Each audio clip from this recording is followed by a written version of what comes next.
This is part 1 in the Craftsman 6-inch joiner rebuild series. If you haven't seen my video on the Craftsman Pedestal tool stands, click the link at the top of the screen. In this video, we'll be going over this joiner and then getting into the disassembly. Hello everyone, I'm Jeff and welcome to my shop. We got a lot to cover, so let's get to it. This is a 1955 Craftsman 100 series 6-inch joiner. Model number 103-20660. It's mounted on a pedestal stand, which had to be ordered separately, and that model number is 9-2960. And it's in some rough shape.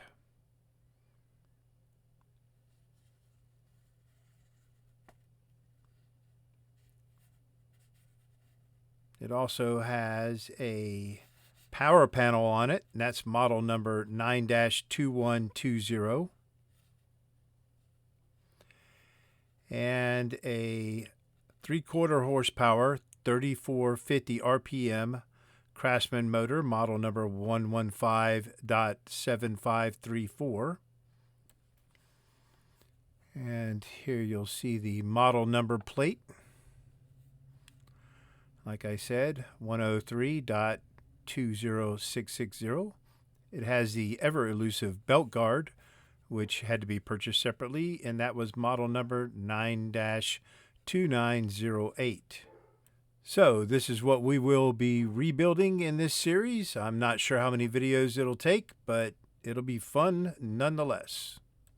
Beginning with disassembly, we will remove the fence, and to do that, we need to first remove this angle lock handle, and there is a Phillips head screw on the inside of it that we're going to have to remove.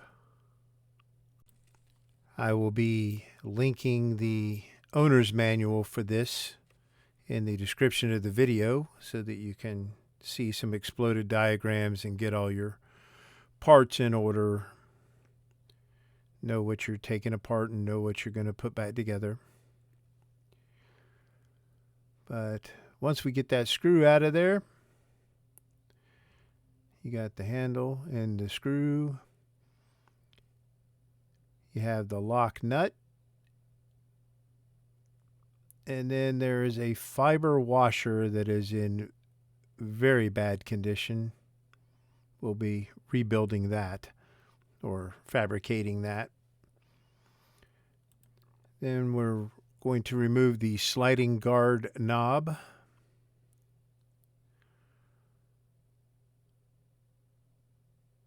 And then we should be able to lift the fence off of the joiner. We'll further disassemble that later on.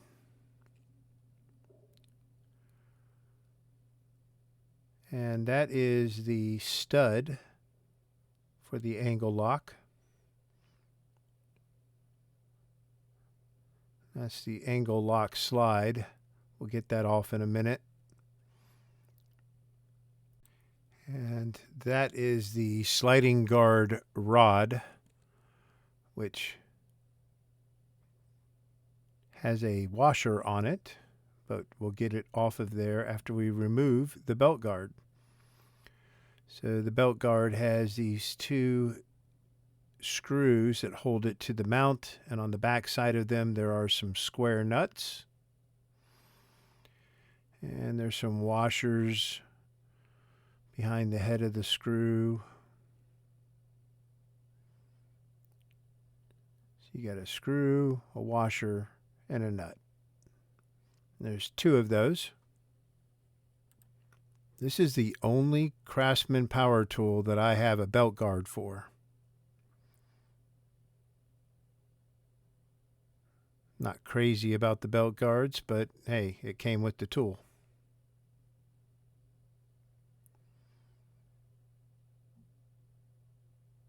And they were purchased separately at the time.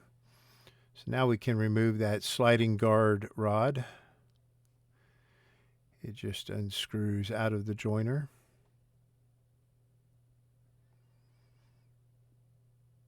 and it has a lock washer on it and a nut.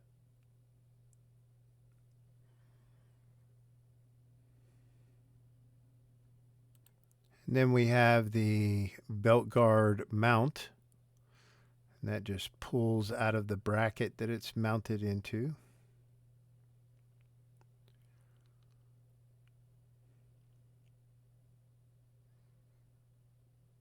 I think that rod is pressed into it. All right, so now we'll go ahead and get that fence slide off of there. It's got a little lock handle on the bottom side of it, and then it just slides off of that rod. Then we can go ahead and remove that lock handle. And then it's got an indicator and a screw, and we're going to remove that screw. The indicator is kind of bent up, so I'm trying to bend it back a little bit and then get that screw out of there. We'll probably have to make a new indicator for it. And that's the slide.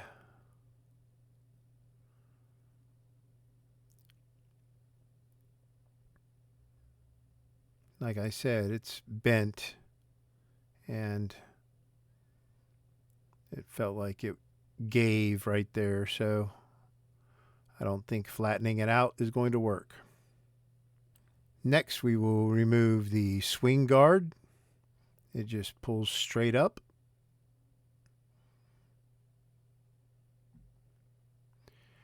And I don't know, we're going to take a look at that rod later on to see if we can remove it.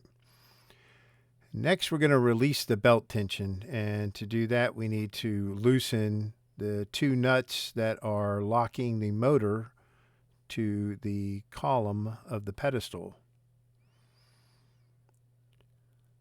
That way we can lift up on the motor a little bit and release that belt tension, and then get the belt off of the pulleys.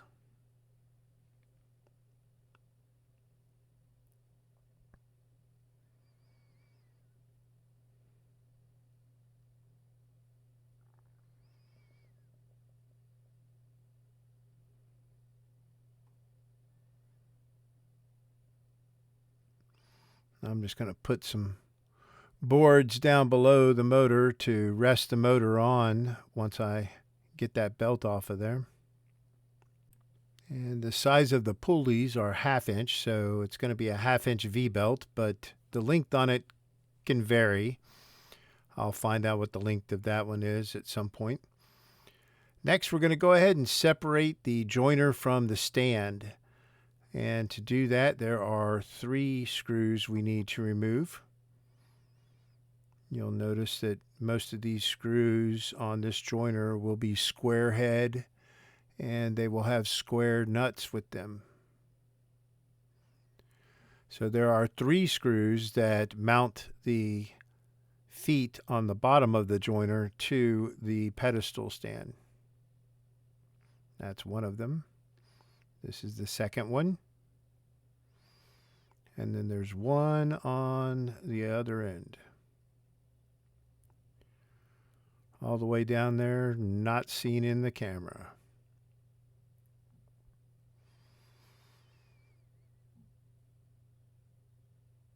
Now we can lift the joiner off of the stand. There's a lot of play in that slide bar, so I really didn't want to lift it by that, because I don't know if that's going to fall off of there, but we got it. So the next thing is we're going to remove the hand wheel, and there is a flat tip set screw holding it on the shaft. And this hand wheel, I think, is exactly the same as the one that's on my 10-inch table saw, also made by King Seeley. But yeah.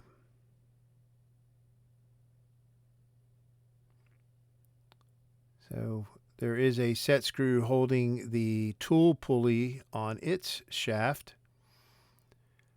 And we're just going to remove that set screw for now, because that pulley is not going to come off of there. It's really rusted on. So we'll spray it down with some PB Blaster and let that sit for a while.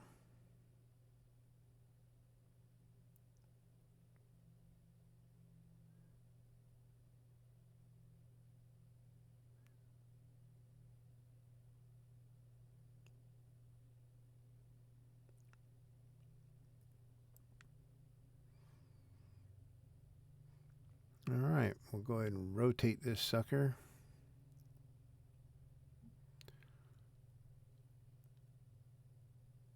And we'll go ahead and remove the feet. So there are two of these, one on each end. And both of them have two screws that hold them in place. And both of those screws have washers on them.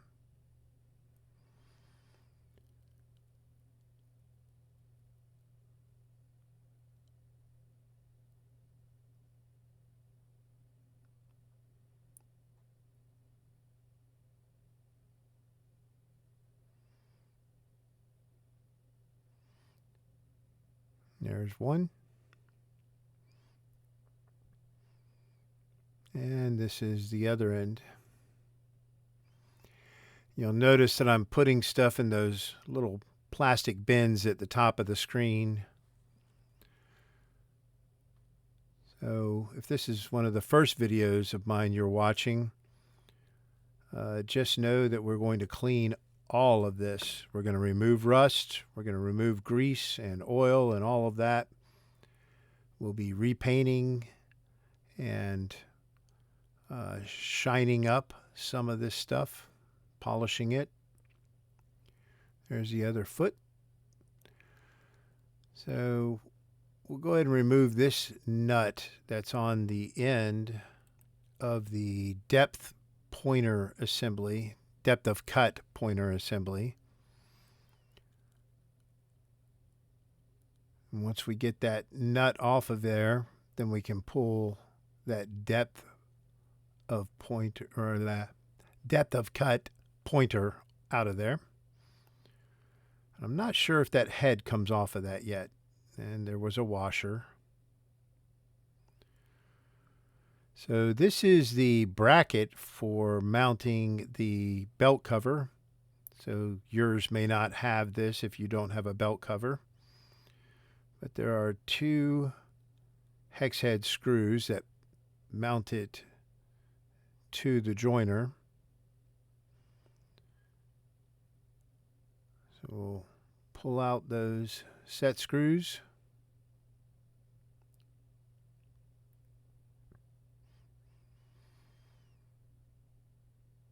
And then that'll come right off of there.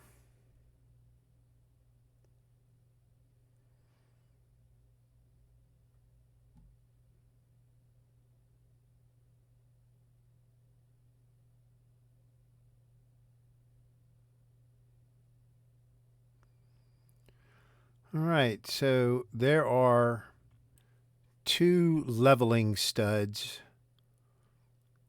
And we're looking at the bottom of this right now.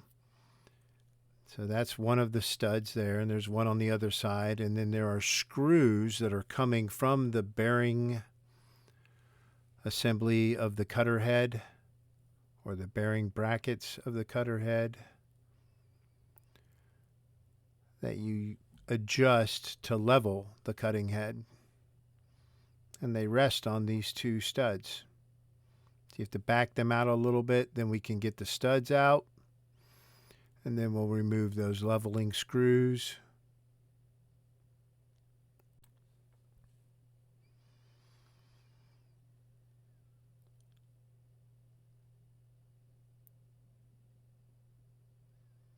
And then those bearing brackets are mounted or tightened down to the joiner with some additional screws. So we're removing those screws now. And these screws have several small pieces on them. I'll pull out in a minute here and show you what's on them, but there's 2 on each bearing bracket. And you've got 2 bearing brackets. And now you can see it's an external, internal lock washer, and then a fender washer, and then a regular lock washer, and then the screw. I'm just making sure those fender washers are metal. Yep. And those are your external, internal lock washers. All right, we do the same thing for the other bearing bracket.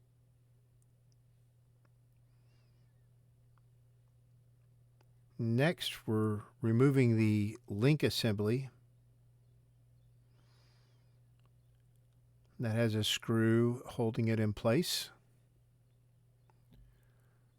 And that screw has a lock washer on it.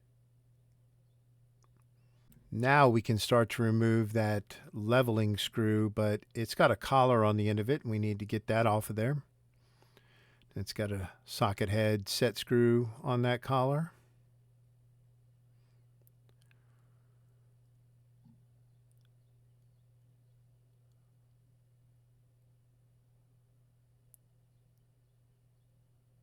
There we go. So now we can start spinning that screw. It's the elevating screw. And then that link assembly is riding that screw. So once we get it close to that right side, then we can spin it out of that link assembly as well.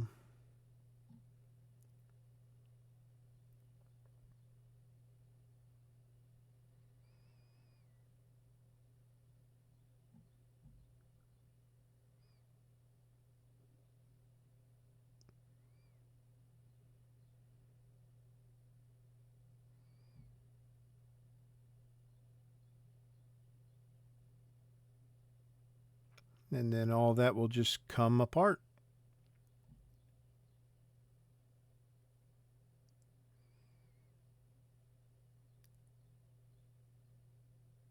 Like that. Now we'll disassemble that link assembly further later on. We'll just set it aside for now.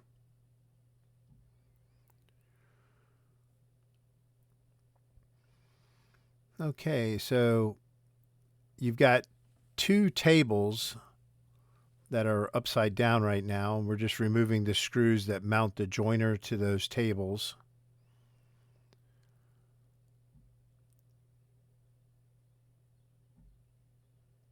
There are 4 screws for this table.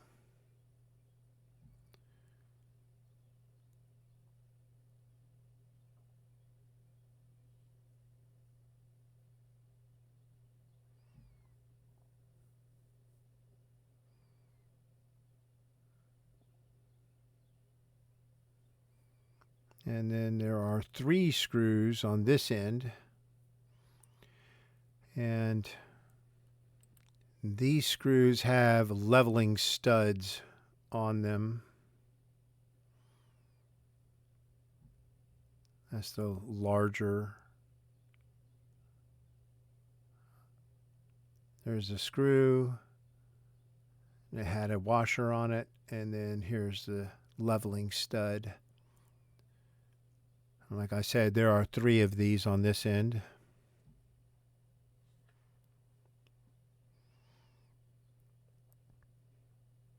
There you go.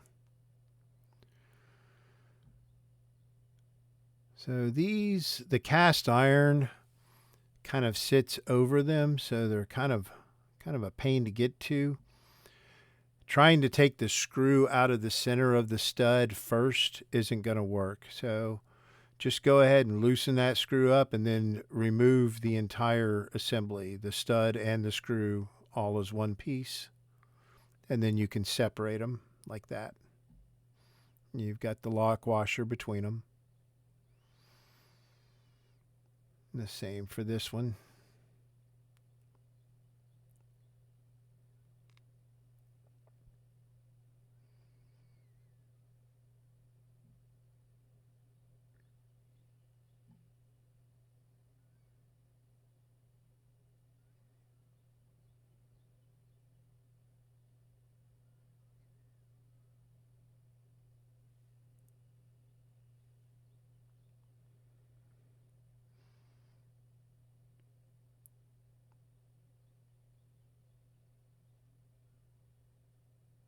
And with this one out of the way, we can separate the joiner from the tables. So we can just lift straight up on the joiner, and the cutting head and the bearing brackets will ride down the side of it and stay in place. Like that. And then set the joiner off to the side. So next we're going to remove that slide bar. And there are 2 screws that mount it to the joiner. And both of these screws have washers, lock washers on them.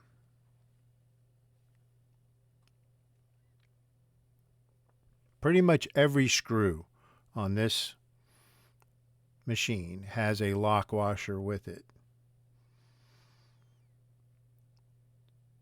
When in doubt, put a lock washer on it. Get some of those cobwebs out of the way.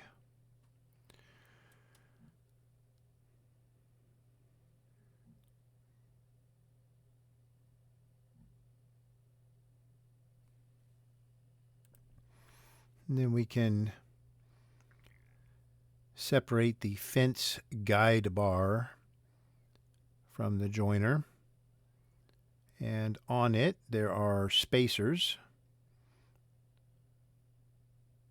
2 inner and 2 outer. Not quite sure why they used 2 pieces, but okay. We'll get those end caps off of that sucker later on. So next we're going to disassemble the dovetails. There are 2 of them. And they have a screw on one end.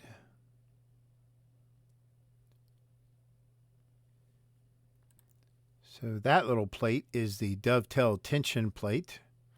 And for once, the washer that's on this screw is just a fender washer.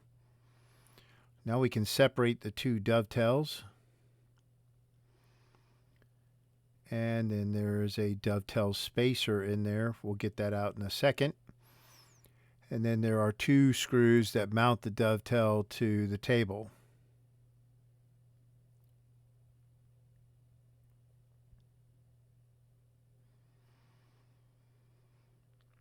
And these dovetails are what allows this table to raise and lower, to adjust the thickness of your cut on the planer. So there's your spacer. I think it's made out of Zamek. Just about everything else is made out of cast iron, but there are a couple of Zamek parts on here. So both of these screws had lock washers on them.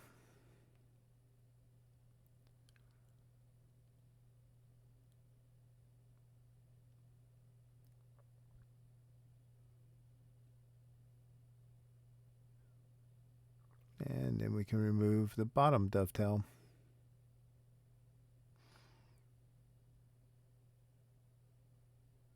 So that tension plate puts tension on that Zamek spacer.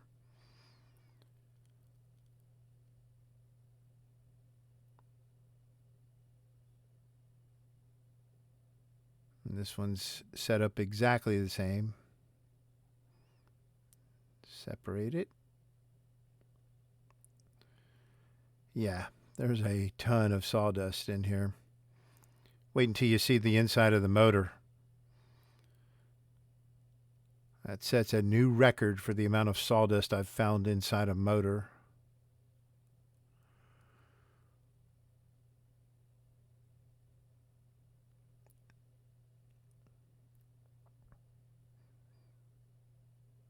But you got to figure that all of your wood chips are coming straight out the bottom and directly over that motor.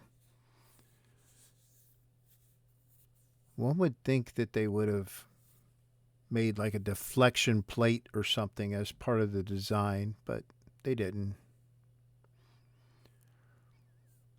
So there's the other half of the other dovetail.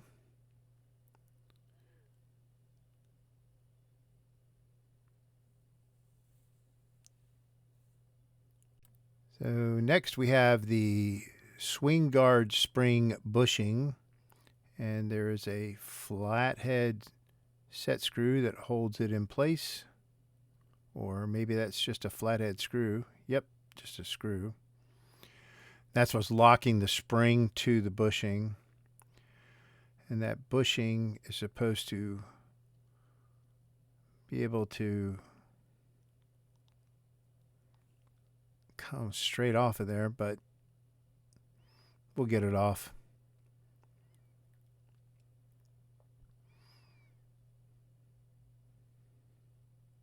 So that swing guard insert is Zamic, the bushing is steel, and the spring obviously is music wire or steel, not sure which.